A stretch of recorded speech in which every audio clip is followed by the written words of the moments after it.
tardes a todos, todas.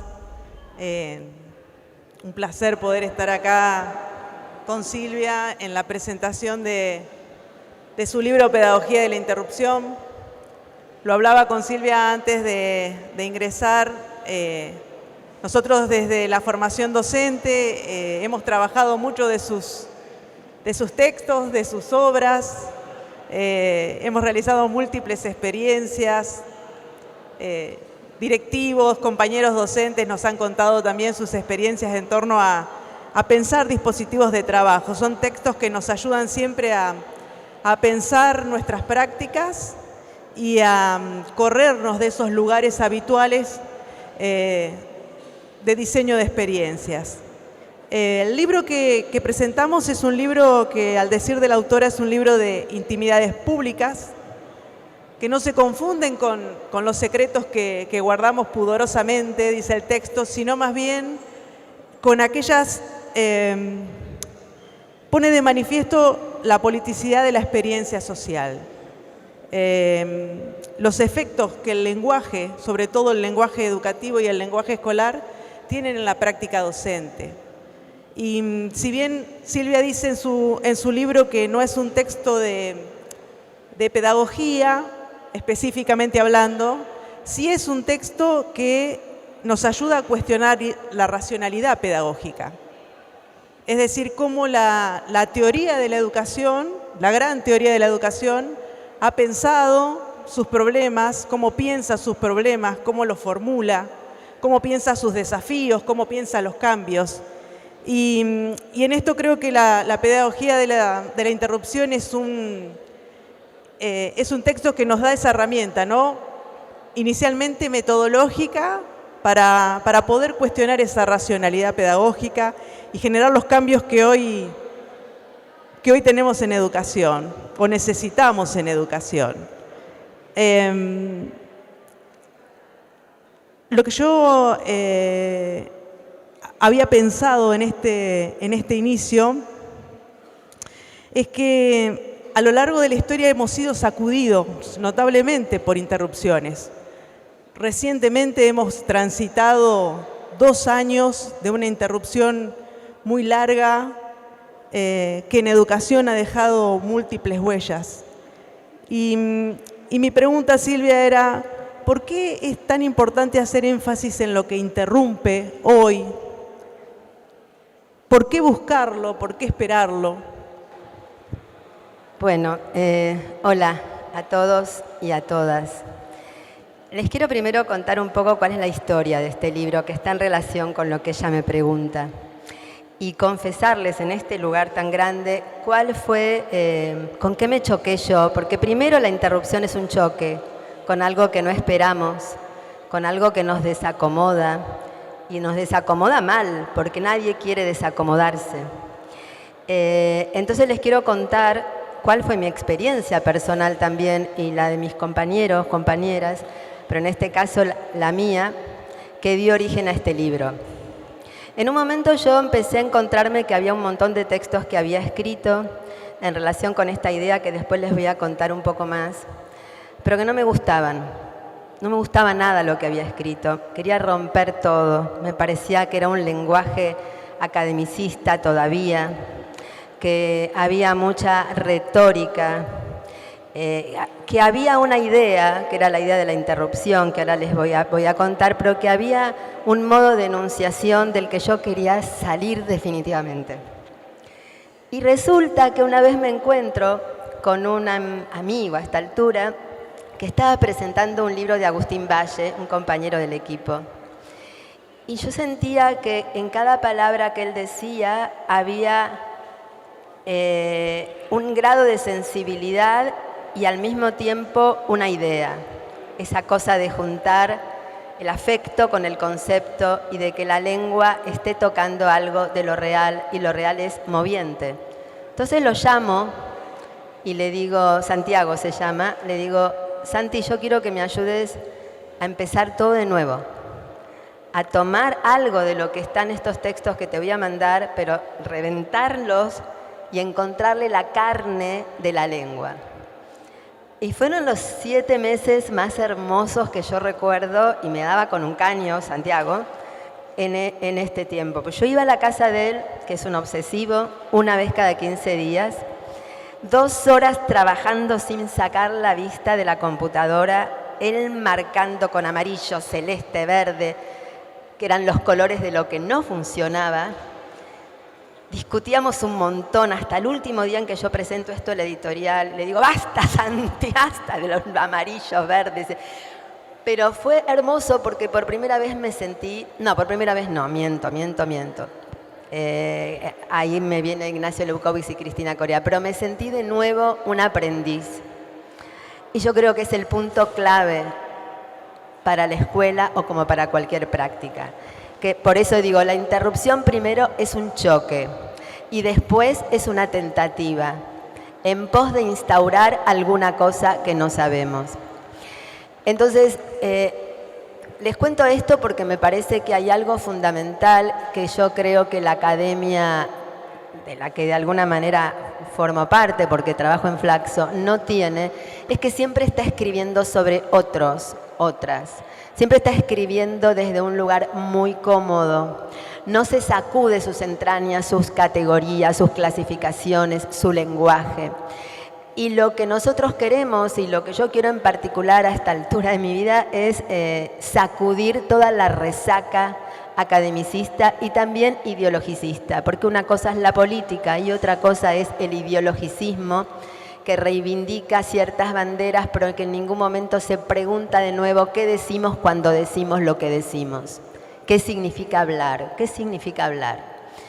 Y hay algo que me estoy recordando ahora. El otro día me escribe una profesora, coordinadora de un área de una escuela muy grande, el Pestalozzi, en Buenos Aires, y me dice que cuando leía el libro, bueno, había momentos que se emocionaba porque sentía que tocaba cosas que ya hace mucho viene pensando, pero que el año pasado, o hace 2 años, frente a los choques de lo que no entendía, se le ocurrió buscar, el inconsciente sabio, un asesor en lenguaje. Yo digo, qué loco, ¿no? Porque buscar un asesor en lenguaje es admitir que nos quedamos sin lengua. Que eso que sucede no sé cómo leerlo, que esto que digo no toca ninguna fibra sensible ni moviliza nada, y ni siquiera al que lo enuncia. Entonces, claro, ella buscó a alguien en lenguaje como tocando ahí el corazón del problema, que es cómo hablar para que algo de lo común pueda crecer y no comunicarse, sino multiplicarse. Porque una de las cosas que cuestiono en el libro es la comunicación, como esa pretensión de transparencia del sentido. Y entonces les voy a dar un ejemplo que yo tomo en el libro y que tiene que ver con esto de la interrupción y con el combate a la comunicación en términos de transparencia del significado. Y es lo siguiente. ¿Avanzo? Sí. Durante la pandemia nosotros creamos un espacio que se llamó Escuela en la Nube. Desesperados un poco por la situación que estábamos viviendo, abrimos Escuela en la Nube y que venga cualquiera, maestro, maestra, de acá, de Chile, de cualquier lugar, amigos. Era cuestión de juntarse y balbucear juntos porque no había demasiada... Es más, yo me escapaba de la pretensión de definiciones en un momento donde todo se sacudía, pero sí me interesaba encontrar la lengua que pudiera pensar algo de ese momento extraordinario, pero ya venía anunciándose el estallido de muchas de las formas de vida también del planeta. Una maestra en un momento, que nos reuníamos cada 15 días, nos cuenta lo siguiente. Bueno, varias cosas que en el libro están, pero esta que para mí fue muy elocuente, nos dice, yo ya no sé qué hacer porque todos los martes Juancito me dice, Senio, no se olvide de mandarme la tarea. Y yo se la mando, pero él no la responde. Pero a la semana siguiente me vuelve a decir, no se olvide de mandarme la tarea. Y yo se la mando, pero él no la responde. Claro, ahí ¿qué es lo que se activa? Protocolo, representaciones, categoría, género informe, género diagnóstico, todas las cuestiones tan comunes entre otros lugares en la escuela. Este pibe tiene déficit de comunicación, bla, bla, bla, bla. Entonces nosotros le dijimos, pará, Y acá viene uno de los criterios de la interrupción y del combate a la comunicación. Cómo escuchar las resonancias, no la literalidad. ¿No será que el pibe, cuando te pide la tarea le importa un cuerno? Lo que te está diciendo es, quiero constatar que hay algo más en el mundo que este encierro. Cuando te digo no se olvide de mandarme la tarea, es una manera de tirar una lanza a alguien que me conteste por fuera del universo familiar. Vamos a suponer que esa hipótesis es plausible, no nos importa si es verdadera o no, nos importan las consecuencias. Otro de los criterios de la pedagogía de la interrupción no es un método, es una política de las consecuencias, cartografiar y chequear qué pasa cuando hacemos lo que hacemos y fracasar cada vez mejor, como dice Beckett. Después, si quieren, abrimos esa frase. ¿Qué pasa si le decís al pibe, en vez de mandarle la tarea, le decís, no te voy a mandar la tarea, pero hacé una cosa, acércate a la puerta de tu casa o acércate a la ventana de tu casa y dibujanos o contanos tu calle pandémica. ¿Cómo son esos personajes enfundados que pasan a las 8 y que pasan a las 10 o que pasan a las 12? ¿Pasan animales, no pasan animales? ¿Cómo es la respiración por la ventana del oxígeno de esa calle pandémica? Y escribí lo que quieras o cantanos la canción que se te ocurre que pueda tener que ver con eso. Y después lo compartimos. Y tal vez tus compañeros se copen y podamos hacer como un pequeño librito y lo colgamos en el blog. Y ella puede charlar con sus compañeros, compañeras y decir una oportunidad para investigar la percepción niña en tiempos extraordinarios. Percepción niña, percepción pandémica de las infancias, por ejemplo. Eso es una pedagogía de la interrupción. Tomando a Isabel Stenger, que es una filósofa de la ciencia, que decía, la atención es todo lo contrario a lo que, esto lo agrego yo, es todo lo contrario a lo que la escuela concibe como atención. La atención no es responder a una solicitud. Hey, chiquito, chiquito, estás distraído, vení, mira al frente. La atención, voy a decir un oxímoron, es desprevenida. Es decir, es juntar lo que no tenemos costumbre de juntar. Es el arte de una observación sutil y sofisticada de lo que no esperábamos, pero nos golpea por algún lado. Por ejemplo, esta mina que decía como desconcertada, este pibe me pide algo, yo se lo mando, él no responde. ¿Cuál es la falla en la comunicación? No, salí de ese campo, te separás de la cosa, te separás del pibe, te separás de la oportunidad de abrir una zona de investigación. Por ejemplo, la percepción de las infancias en tiempos pandémicos, por ejemplo.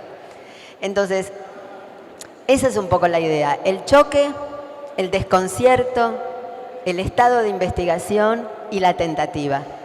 Choque que puede producir mucho malestar, desconcierto, cómo atravesar ese malestar y permanecer en estado de desconcierto, investigación y tentativa.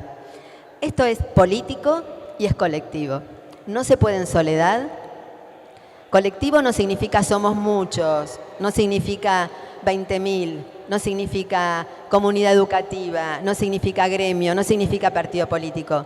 Colectivo es la capacidad de ser atravesados por alguna diferencia y ver en esa diferencia cómo podemos leer la posibilidad de instaurar algo que aún no está. Entonces, lo colectivo es la producción de diferencias, no es simplemente 20 levanta, porque yo digo, los seguidores de Milei es colectivo, no es colectivo, es el uno con mayúscula, pero 20.000 llenando el estadio de Movistar Arena.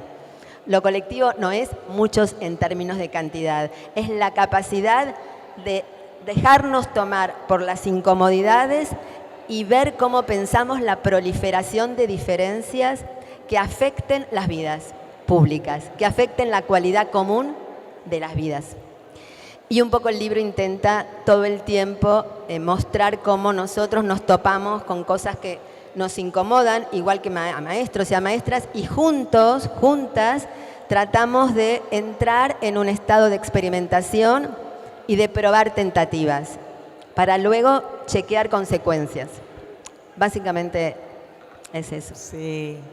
Un poco lo que vos decías, Silvia, esto de permitirnos no salir de ese lugar de lo ya pensado, de lo ya experimentado, dar lugar a aquello, a lo intruso, vos lo nombrás en estos términos en tu libro, aquello que hasta el momento no lo teníamos previsto, no lo podíamos pensar. Esto no ni siquiera lo podíamos pensar, y aquello, vos decís en el libro, aquello que era posible hasta ahora se vuelve imposible. Se vuelve imposible en la escuela, se vuelve posible enseñar, se vuelve imposible aprender, se vuelve imposible la comunicación con los padres. Y yo quería leerles un relato que vos decís, dice, y en el medio de todos estos discursos, la continuidad pedagógica, que en medio del tembladeral se aferra como náufragos desesperados a una forma que ya no está. ¿No? Esto de, en uno de tus capítulos vos hablás de decir, se perdió la escena escolar. Y no se perdió en la pandemia, digamos, se resquebrajó hace mucho tiempo. Y esto que vos decís, ¿no? Sostuvimos como un gran simulacro de escena escolar. Las cámaras, los micrófonos muteados, el docente, el alumno, los padres que aparecían en esa escena.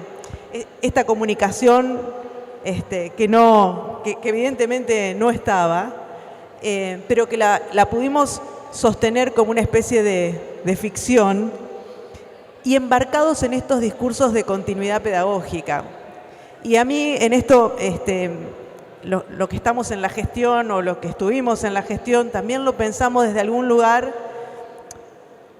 Lo intruso en la continuidad pedagógica es el ausentismo, ¿no? Una de las indicadores educativos en la actualidad es la ausencia de los docentes, la ausencia de la familia, la ausencia de los estudiantes, la ausencia, no como vos decís, eso me gustó, como una presencia en una planilla, ¿no? Sino la ausencia del cuerpo presente. Esto, concretamente, yo te quería preguntar, ¿cómo pensamos esa escena escolar por fuera de la forma escolar? ¿Y cómo intensificamos las presencias en la escuela? Porque ese es el gran desafío post-pandemia.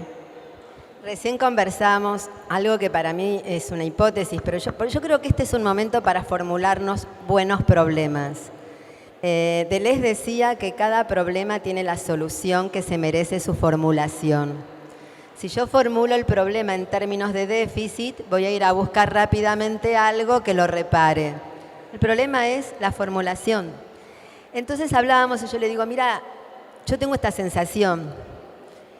Yo creo que la ausencia yo creo que los docentes hoy, los docentes están en pánico. Y voy a explicar un poquito, a ver si comparten conmigo, es una hipótesis. En otros tiempos, 3 décadas, 4 décadas, un poquito más, el maestro no era temeroso, los temerosos eran los pibes, ¿no? Miedo al docente que grita, o miedo a que te pesquen alguna, o miedo a que te repruebe. Pero los maestros, enfundados en sus creencias, o en los protocolos, o en sus roles, o en sus funciones, o en el organigrama, era un personaje plantado. Por lo menos lo que dictaba, ya fuera una pedorrada o fuera interesante, perdón, soy medio puteadora, pero a veces son muy gráficas las palabras, estaba convencida. La sensación que yo tengo, sensación de estar ahí como atenta lo intruso es lo raro, lo nuevo, es que hoy, y voy a dar un ejemplo, me parece que es justo, no está en el libro, pero viene bien, todo eso se hace más por temor, por sentir la existencia amenazada, la existencia del rol, la existencia de la función, la existencia en la escuela, el reconocimiento, que por convicción. Y les cuento esto. En Buenos Aires hay un programa que ya tiene muchos años que se llama Puentes Escolares, que es un programa que está destinado a que los pibes que viven en la calle, las pibes y pibas que viven en la calle, vuelvan a la escuela. Una de las personas que trabaja en Puentes Escolares, una mina recopada con la que tenemos mucho diálogo, me cuenta lo siguiente. Porque me invitan a una jornada y yo le digo, bueno, pero mándame situaciones o escenas con las que ustedes se topen todos los días. No quiero ir a aprender el automático. Quiero yo también sacudirme y sentir que vuelvo a pensar cada vez. Entonces me manda esto, entre otras. Federico, un pibe que vivía en la calle, que dormía en centros de noche, que estaba bajo una tutela judicial, vuelve a la escuela. Cuando entra, mira la escuela y dice, wow, esta escuela es copada, es re linda, bla, bla, bla. El pibe se empieza a entusiasmar. A las horas lo viene a buscar la persona que la definen como la coordinadora legal, no sé qué, que es la encargada del pibe. Cuando la va a buscar, la directora o quien la recibe dice su nombre, bla, bla, bla. Ah, no está consignado exactamente ese nombre. Suponete, la mina se llama Juana María y decía Juana Gómez y se llama Juana María Gómez. Ah, no están sus datos debidamente consignados. Y empieza un tironeo entre esta persona y la directora. Federico presencia el tironeo y se raja y no vuelve más. Entonces yo le digo a María Laura, que es quien me manda el relato, le digo, ¿hay algo en común entre el raje de Federico y el momento en que dijo que la escuela es re linda? No, ¿cómo va a haber en común algo? Si primero dice que es re linda y después se va porque algo no le gusta. Sí. ¿Sabés lo que hay en común? Que el querer de Federico es relativo al radar y no relativo al deber. Mientras la escuela lo alojaba, era re linda. Cuando empieza a oler judicialización, cuando empieza a oler disputa que lo va a llevar a algo peor que la guarida de la calle, que lo lleva a consumo de sustancias heavy metal, pero también a lo imprevisto de la fraternidad. En cambio, la guarida judicial al maltrato y a todo lo que puede deducirse de ahí. Entonces, si nosotros entendemos que la huida de Federico y su estadía primera muestra un radar relativo al querer y no al deber, las consecuencias, un problema tiene la solución que se merece su formulación, son totalmente diferentes que si yo digo, no, pero este chico se escapa, no puede ser que venga y de pronto se escape, no puede ser que los que tutelan judicialmente no vengan con los datos consignados, ahora vamos a precisar mucho mejor el pedido de datos, vamos a hacer un seguimiento más riguroso con Federico porque hay que poner... Si en cambio entiendo el radar, voy a funcionar de otra manera, porque me pregunto, ¿cuál es el radar de los maestros y las maestras cuando están solo tomados, por suerte no es así en todos los casos, y tomadas por los protocolos, solo tomadas por el miedo, solo tomados por la normativa, en este caso producto más del miedo a quedarse en offside que producto de la convicción? ¿Se entiende lo que digo? Entonces, bueno, para poder registrar lo contraevidente, porque la comunicación dice, re linda, se escapó. Lo contraevidente dice, un querer, un estar, un radar relativo al querer y no relativo al deber. Pero eso hay que leerlo y luego ver si esa hipótesis tiene sentido, si pongo en funcionamiento un entrenamiento entre los profes donde el radar empiece a funcionar. Entonces me decían unos compañeros ayer en Casilda, bueno, pero también está la lógica legal de la que no te podés escapar. Tal vez esa directora no podía entregarle el pendejo si de verdad no sabía. Y yo le decía, bueno, pero dos cosas. Una, el pibe está pasado de sustancias, pasado de judicialización y de institutos de menores, durmiendo en la calle, boludo, ¿qué puede ser más peligroso?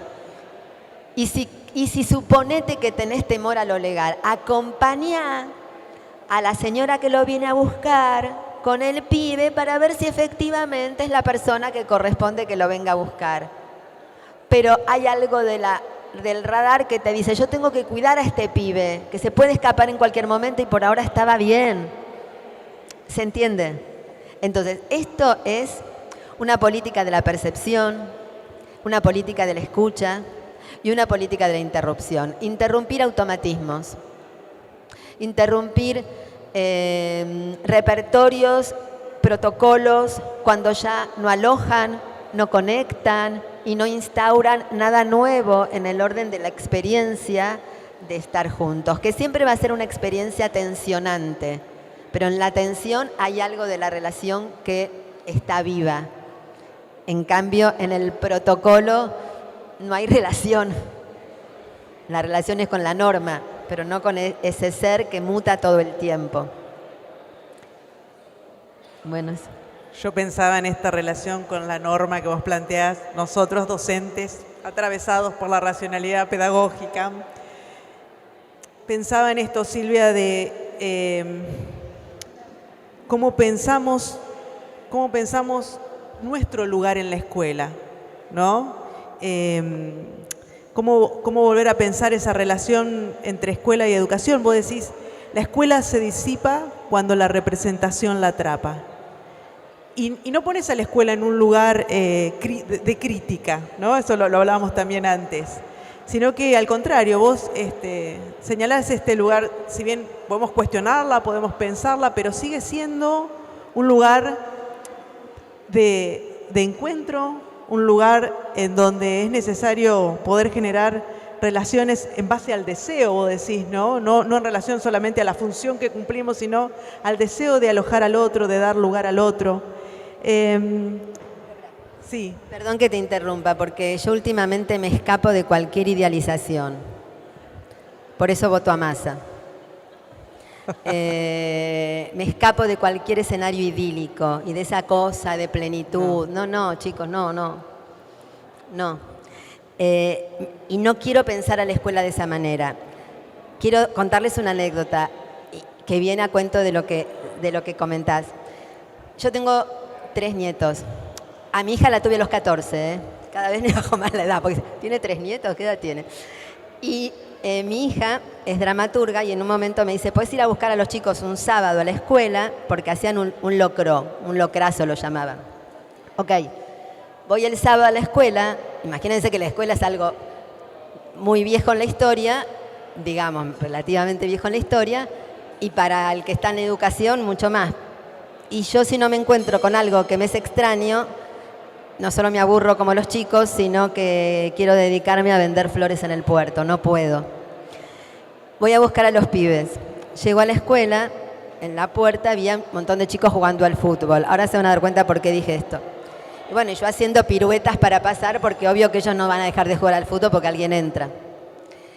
Entro al patio principal y había pibes cantando Almendra, muchachos ojos de papel, otros cantando Shakira, de pronto le pasaban el micrófono a unos profes, de pronto había unas padres o madres o gente del barrio que había ido charlando, y yo miro todo ese escenario y ese burbujeo, y sin que nadie dé órdenes, porque ahí algo estaba pasando, y agarro el celu y le escribo un mensaje al padre de mis hijos, y le digo, estoy en la todavía escuela pública, un lugar donde caer, un lugar donde juntarse. Y yo me digo, ¿por qué pongo esto? El todavía. Por un lado lo pongo por el peligro en ciernes, todavía. Y ahí me doy cuenta que si hay algo de la escuela que resalto es, y nada más, un lugar donde caer, un lugar donde juntarse. No es menor en una época de tanta disgregación y lo común es tarea de construcción, no viene dado, no hay una goma de comunidad educativa, hay cuerpos que se juntan y en la tensión tendrán que encontrar qué los junta. Y esto va para la enseñanza de la matemática, la literatura, para lo que fuera. Entonces, el todavía es, por un lado, el peligro en ciernes, pero el todavía es también, y lo tomo de un escritor brasilero, que se llama Guimarães Rosa, se lo escuché a Marcelo Persia decir, así que lo voy a copiar a Marcelo, porque no es que leí todo de este escritor, donde él dice que lo mejor de las personas es que todavía no están plenamente hechas. Entonces yo dije, lo mejor de la escuela, por eso el todavía, no es solo el peligro en ciernes, sino que no está plenamente hecha. ¿Y qué encontré yo en ese momento? 3 cosas para repensar todo el tiempo la escuela. 1, ahí había una escena social sin tiempo cronometrado, de 9 a 9 y media. Pero queremos 10 minutos más porque estamos copados. No, toca el timbre, salimos. O sea, simultaneidad. Simultaneidad de situaciones, simultaneidad en mezcla de edades y en mezcla de generaciones. Por otro lado, tiempo no cronometrado. Tiempo que tiene que ver con la invención y la cualidad de estar en algo que nos toma sensiblemente, pensantemente, me gusta más que intelectualmente, que nos toma. El tiempo como invención, no el tiempo como repetición. Y por el otro lado, buscar formas que no aprieten. Formas que no aprieten el alma, que no aprieten el pensamiento. Formas que no aprieten tiempo no cronometrado, simultaneidad. Escuela todavía no plenamente hecha. Esto se me ocurre de ver un locrazo, no es que, o sea, ya el locrazo no importa, fue la excusa para que yo sintiera algo que me conmovía, y me conmovía por el peligro en ciernes y me conmovía porque hay posibilidad de pensarla de nuevo. Este es un tiempo difícil pero muy interesante, si somos capaces de meternos en el barro, si no es muy sufriente.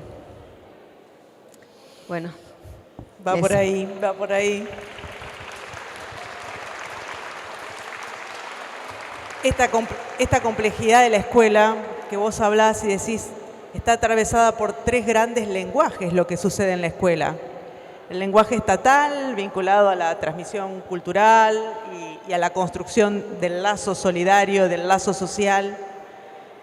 El lenguaje del mercado, ¿no?, que aboga por la competencia individual, que es un poco los discursos que hoy en día estamos escuchando, ¿no? La meritocracia, el sálvese quien pueda, la individualidad. Y por otro lado también está atravesada por el discurso, por la inteligencia artificial y el discurso del algoritmo, ¿no? Y en esos 3 discursos nos movemos. La pregunta era esa, ¿no? ¿Qué Yo no creo puede? que es el miedo lo que está en primer plano. Pero además, déjame decir algo respecto al lenguaje estatal, y aquí me viene Ignacio Leucowicz. Por un lado, hay que tener la plasticidad y ser surfistas, como decía Deleuze, para darse cuenta de cuál es el discurso que urge en cada momento. Hoy, yo que soy muy... que a mí me molesta el lenguaje estatal, hoy, hasta el 19, voy a defender todos los resquicios de preservación de la estatalidad.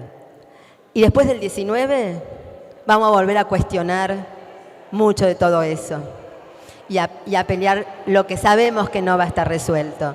Pero hay que tener la cintura para no repetir como loros, nada. Entonces, ¿qué es el lenguaje estatal del que nosotros nos queremos escapar? No es que no exista Estado, siempre se entendió mal. Pobre Ignacio, me acuerdo cuando venía Flaxo a dar esto, se quedaba mudo, porque aparte en el 2000, donde no se entendía su cabeza que iba tanto más allá. El lenguaje estatal es que no nos colonice la moral. ¿Qué es la moral? A diferencia de la ética. Cuando yo digo ¿qué es una escuela? Es una pregunta tramposa, es una pregunta de la moral, porque rápidamente contesto lo que ya está escrito, practicado, conocido, y yo soy una obediente de aquello que es. La pregunta que es una pregunta que nos sirve para un cuerno. La pregunta de Spinoza es la pregunta útil. ¿Qué puede? No sabemos lo que un cuerpo puede, dice Spinoza, o sea, no sabemos lo que un sistema de relaciones puede, porque eso es el cuerpo. Entonces, yo creo que el lenguaje estatal es el lenguaje de la qué es, qué debo. Decía Federico, tiene un hacer relativo a un radar y no relativo a un deber. Entonces, me parece que el lenguaje estatal, que quiere colonizarlo todo, es aquel que todo el tiempo está amaniatándonos con qué es que debo, qué es que debo. La pregunta que cabe es ¿qué puede? ¿Qué puede la escuela? ¿Y qué puede? No es una retórica, es qué puede cuando se choca con algo.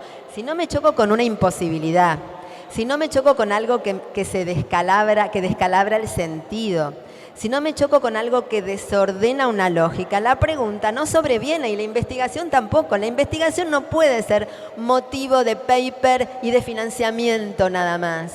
Vivimos en estado de investigación, aunque no esté laburando. Uno se pregunta por sus relaciones, por sus afectos, por el amor, por todo, por la economía, o sea, no sé, yo no entiendo la vida si no es en estado de investigación. Y eso no quiere decir estar rumiando como una loca todo el tiempo. Todos necesitamos un suelo donde pisar mínimamente. Por eso votó Massa. Perdón, estoy redundante con eso, pero estoy muy preocupada y no puedo dejarlo aislado porque me parece que es parte de lo que nos acontece. Bueno, nada, está ahí. Ya hablé mucho.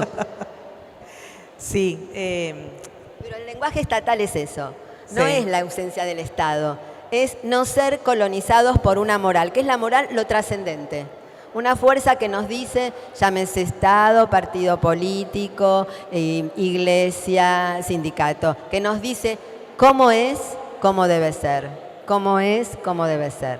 La pregunta de la ética es qué es lo que conviene, y no en el sentido especulativo, sino en el sentido vital, en una situación, en un momento de la historia, de lo social, de esta relación, de este aula, de esta escuela, de este barrio. ¿Qué es lo que conviene para que algo se multiplique?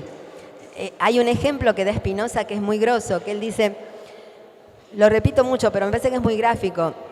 Si yo tengo un martillo y le pego a una persona, la mato. Pero si pego el parche de un tambor, lo hago sonar. Entonces el martillo no es ni bueno, no es el bien ni es el mal, es según con qué se compone. Según con qué se compone, suma algo a la existencia, que es parte de la interrupción, la instauración, o la estrecha, la limita, la restringe. Y creo que esa es la pregunta. ¿Esto que hacemos suma complejidad, agrega una vuelta de tuerca, nos altera los modos de recibir las cosas, de escuchar, de intervenir, aunque fracasemos? Y esto que dice Beckett, que después lo toma Lacan, hay que aprender a fracasar cada vez mejor. ¿Qué quiere decir? Ay, vos si fracasás cada vez mejor, después nunca más te vas a volver a equivocar porque vas a aprender de los errores. No quiere decir eso. Quiere decir que nunca vamos a poder captarlo todo, que vamos a fracasar cuando hablamos, porque no es, pero no. Y por eso seguimos hablando. Fracasar cada vez mejor es seguir buscando la lengua que pueda merodear lo sensible de la cosa y no capturarla en un significado, en una ruta, en una categoría. Fracasar cada vez mejor es no pretender la captura de todo, sino seguir hablando, seguir buscando la lengua que toque algo de la existencia para abrir el Zoom. Silvia, y justamente el desafío que tenemos ahora en esta época de la tecnología, la informatización, donde todos los vínculos están mediados por la tecnología y el algoritmo de alguna manera reduce ese lenguaje, interfiere en nuestras relaciones, pero no lo puede todo, ¿no? Porque la inteligencia artificial aparece hoy en día también como la panacea de la comunicación y del lenguaje. ¿Cuál es ese lugar? Yo no quiero criticar la inteligencia artificial. No, pero a mí me parece que no puede, ¿no? El algoritmo. Aunque lo pusimos en el libro, sí. Vuelvo a repetir.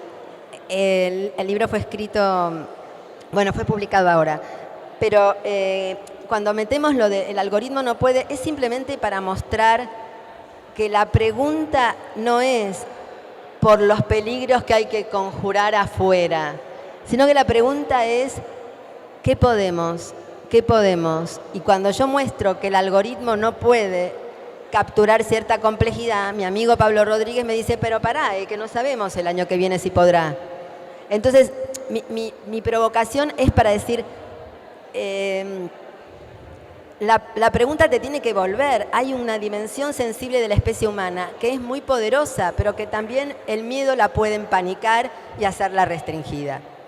Entonces, hoy es el algoritmo, ayer fue tal cosa, no importa. La cuestión es que es un momento para patear todo aquello que interfiere las buenas preguntas, que interfiere las alianzas, las complicidades y las tentativas. Hay que inventar de nuevo, hay que experimentar y tomar de la historia su espíritu de las cosas que nos interesan y no su modelo. Yo tomo cosas de la pedagogía crítica, pero no para replicarlas, porque también ahí hubo ansia de modelo y de ideal, que en su contexto histórico uno lo puede comprender, pero que hoy sería una especie de parodia. Tomar el espíritu es tomar... ¿Y qué es lo que hoy rechazamos? La generación del 70 se preguntó eso y encontró una forma. Hoy, ¿qué es lo que rechazamos? ¿Y qué forma encontramos? No se trata de idealizar formas y repetirlas, sino que la continuidad histórica y la memoria está en situar eso suprimido, eso solapado, eso olvidado o eso reprimido, para ver cómo ese espíritu vibra hoy bajo formas absolutamente nuevas. Esa forma de rechazo vibra hoy buscando formas que aún no hemos encontrado. Por eso estamos viviendo un momento del mundo de tanto tembladeral, ¿no? Pero bueno, me interesa más dejar esto. Creo que el espíritu del libro es ese, más allá de las anécdotas que pueda tomar. Silvia, y ya con esto vamos cerrando. Yo pensaba en esto de poder salirnos de la certeza de lo ya pensado, de lo ya experimentado. Recuerdo a Agamben cuando decía que la modernidad no había quitado la capacidad de tener experiencias, ¿no? Que todo se había vuelto un gran experimento. Y vos lo planteas en el libro y hablas de estos espacios experimentales, ¿no? De una experiencia genuina que nos podamos correr de la experimentación y de la seguridad de eso que ya fue argumentado, ya fue pensado. ¿Qué elementos tenemos que por lo menos poder pensar en estos espacios para dar lugar a la experiencia genuina en la escuela? Ser experimentales. Es ser experimentales. Pero es todo lo que dije hasta ahora. Bien. Es el choque, el desconcierto, la investigación, la tentativa. Esto es un entrenamiento y no es una declamación. Se entrenan dispositivos de pensamiento, se entrenan dispositivos colectivos. Lo último, ayer le decía a la gente en Casilda, mira, no hagas reuniones, una directora, por ejemplo, no hagas reuniones de personal al pedo. Si tenés que pasar alguna cuestión burocrática porque no te queda otra, pasala por mail. En todo caso, juntá a la gente. Por ejemplo, te tiro un tip, puede ser otra cosa. Esta semana agarren una libretita y escriban con qué me choqué, qué me pasó, qué probé. Y entonces lo escriben donde quieren, cuando se chocan, cuando se les ocurre qué le pasó y qué probaron. Y llegan a la reunión de personal cada uno con su libretita, borrador, balbuceo. Y se discute eso, con qué hay en común con esto que nos chocamos, más allá de la anécdota. ¿Qué estamos probando cuando creemos que estamos probando y tal vez no estamos probando, o tal vez sí? Y entonces ir como entrenando una escucha, entrenando una regla de juego nueva, entrenando una nueva experimentación y tomar nota de las consecuencias, tomar nota y después charlar las notas. Se trata de eso, no mucho más. Bueno. Gracias. Gracias. Gracias a ustedes. Y que sea un nuevo tiempo para cartografiar, como decís vos.